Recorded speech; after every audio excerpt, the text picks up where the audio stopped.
Hi, my name is Cameo Teraday Owens, and I am going to show you my final project presentation. And I'm really excited to do it on the game Grumps, which is a comedic show that I watch almost religiously that is produced on YouTube.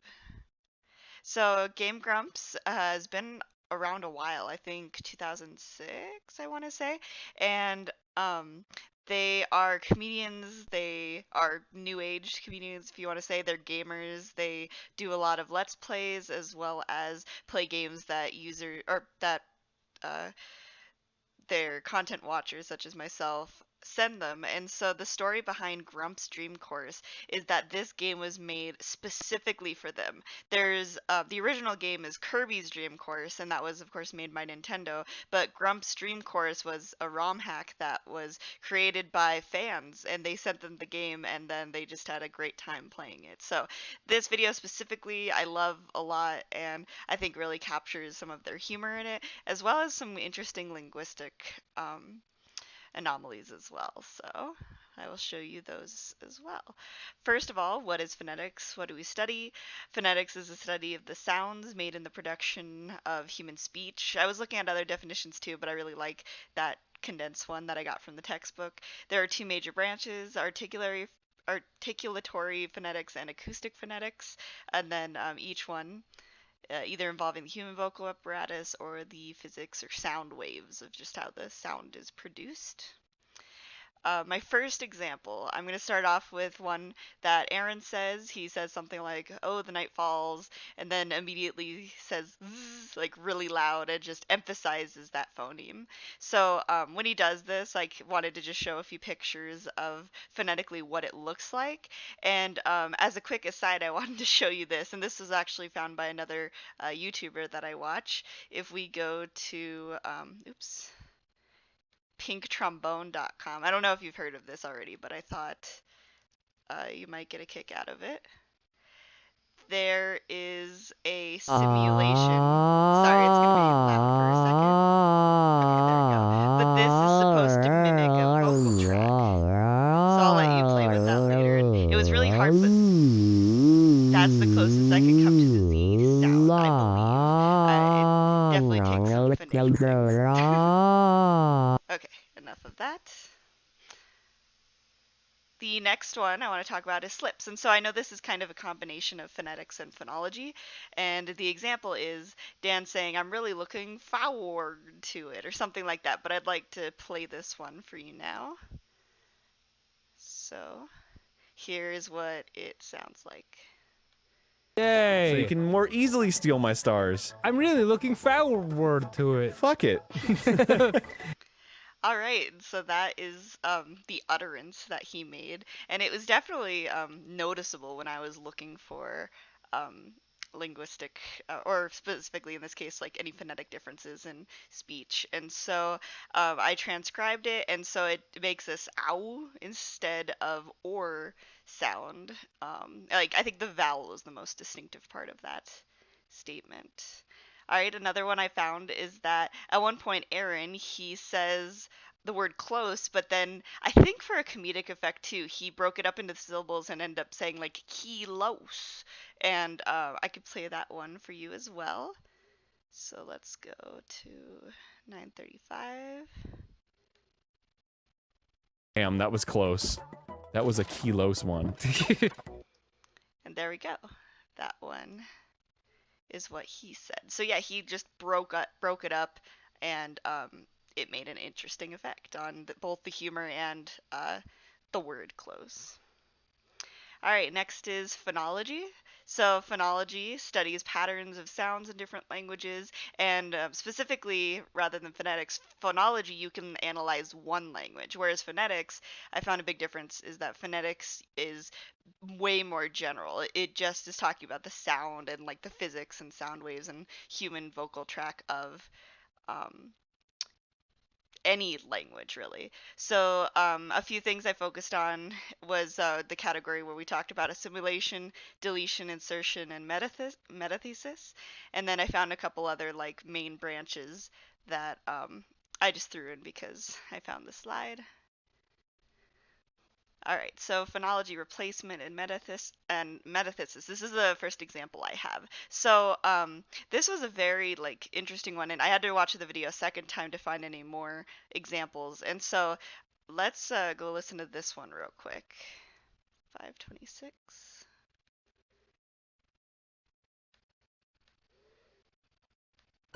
Oh Fuck. shit! We're just gonna be rolling doubles this whole time. And yeah. What? Whoa! Are you fucking kidding me? This is crazy. Come on. What are the odds of this? Okay, yeah. So I think hopefully you caught it. It was right at the tail end there. Sorry about that. The odds of this?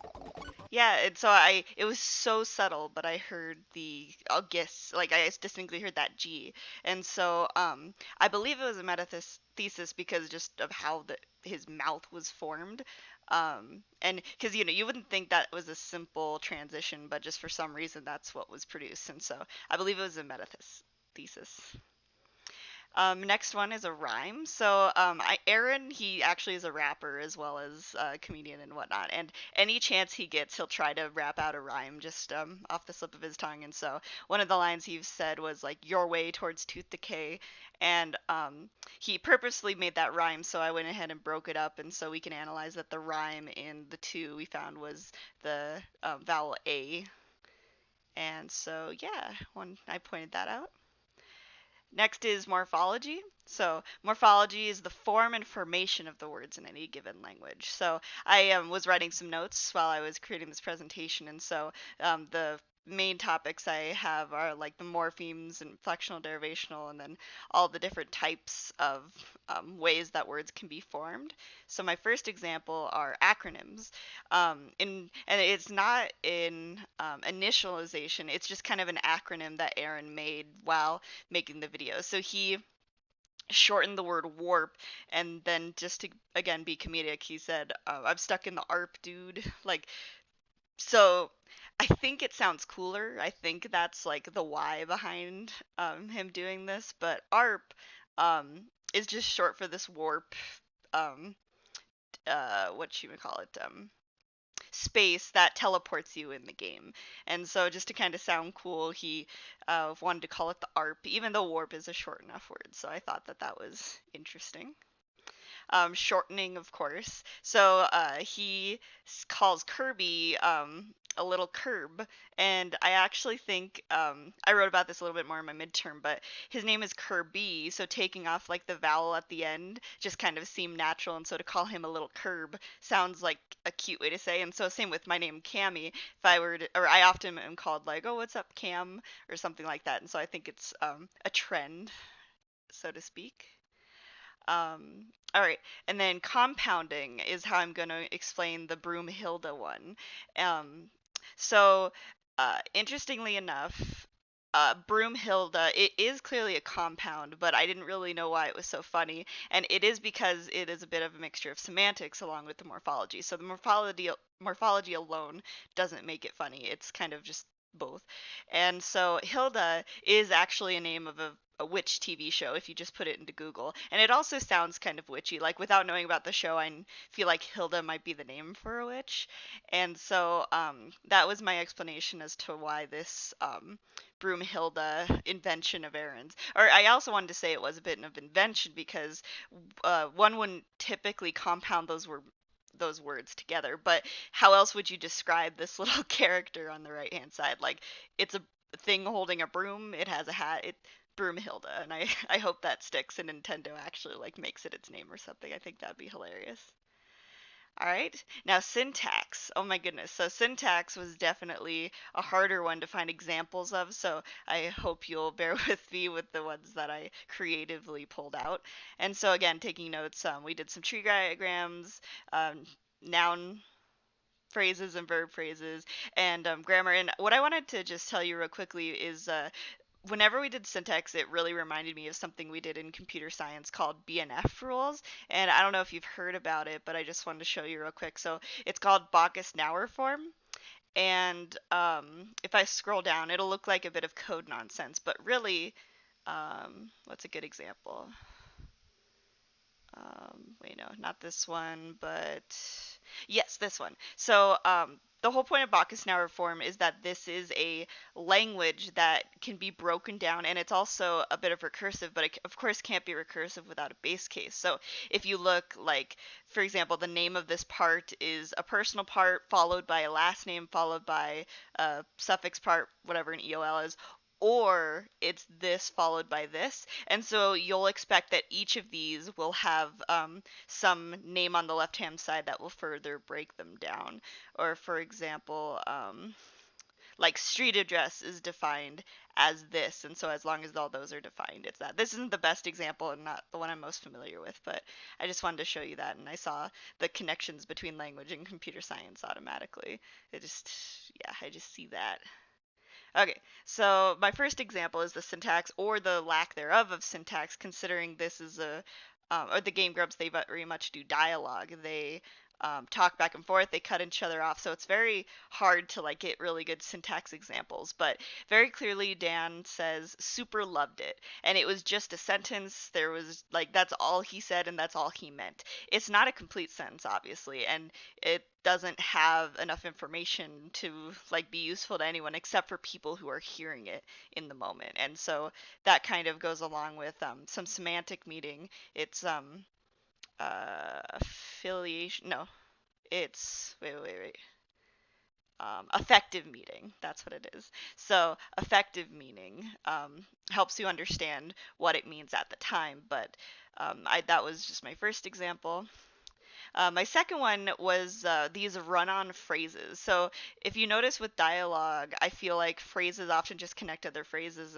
People don't really speak in complete sentences all the time unless they're trying to be formal. That's kind of a point I wanted to mention at the end.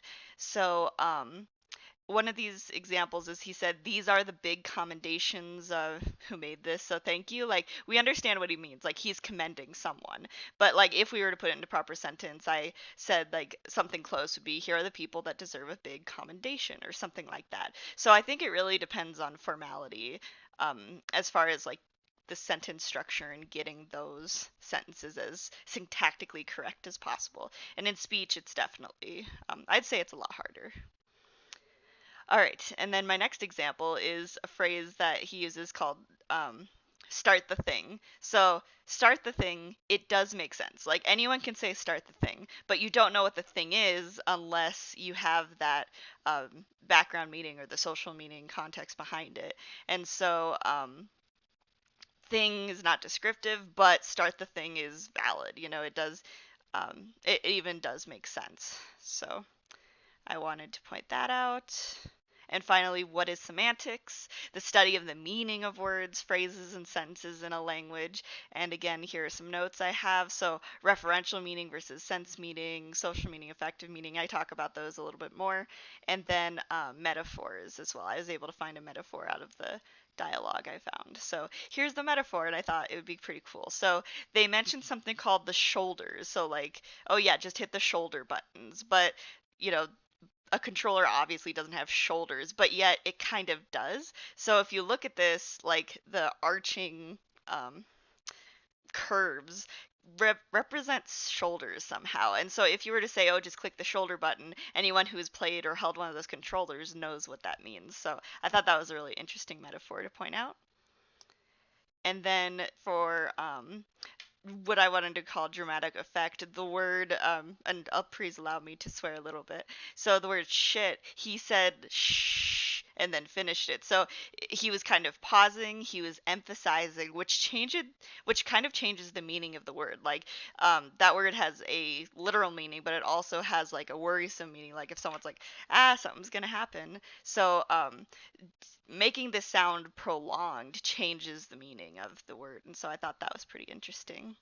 And then I found a few examples of the affective meaning I was talking about earlier. So Dan says dramatically, he says like, this is for the people.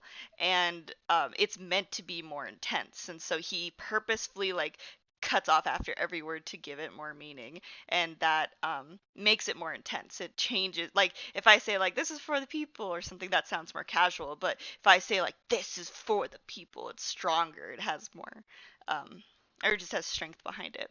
And then another one is Dan says like, "Oh, I love blue," but there it's like, "I love blue, that's me." And so it's a very teasing and mocking kind of a voice. And so that changes the meaning as well. It changes it from a statement to like making fun of someone for saying something simple, something like that. But just the tone of a voice can really change the meaning. So, in conclusion, I actually think that the comedic dialogue that I chose was kind of hard to look at linguistically. Like, there was a lot to take in. It was easier to focus on the words, like word for word, what they said and like what they created, than it was to like look at complete sentences or ideas, because they move very fast, they go back and forth, and everything they do is based off of the content that they're looking at. So, like the game they're playing. And dialogue I thought was pretty hard too because it gets so cut off. And like I mentioned, phrases run into phrases. And that was, especially in the syntax section, I thought that was kind of challenging. Overall, though, I really was thinking about this, and I think that I feel like I phrased it pretty well here, but humor is created from altering or using words and concepts of a language. And it won't make sense unless you speak that language. Like, if someone told a joke to me in Japanese, I would know nothing. And then let alone getting jokes such as like, oh, you must be the king of France, or I remember that being mentioned a lot in the textbook, because like there is no king of France, but like if you were trying to turn that into a joke, you would have to understand the concepts behind those words. Or like a unicorn, for example, you would have to know the concepts behind those in order to get a joke. Like if you were to say that rhino looks like a unicorn, but you have no idea what a unicorn is in the language, like that, it wouldn't quite make sense. Or actually saying like a rhino is an ugly unicorn, that joke or something wouldn't make sense. So I thought analyzing that uh, or analyzing Game Grumps like this brought that to mind. And it is like, it seems harder to be humorous now, but as long as two people speak the language and have the same background and terminology and whatnot, that can bridge the gap between humor. I'd also say that happens in your current field. Like I know a bunch of CS jokes, but they wouldn't make sense to maybe someone in the business department or whatnot. So yeah, I thought that was a really interesting thought that I had during this project. And I just want to say thank you so much. I genuinely really enjoyed your course, and I love the textbook too. I actually bought it, and I'm very thankful that I bought it because I definitely want to read more into it in the future as well. So this is Cami signing off, and thank you very much.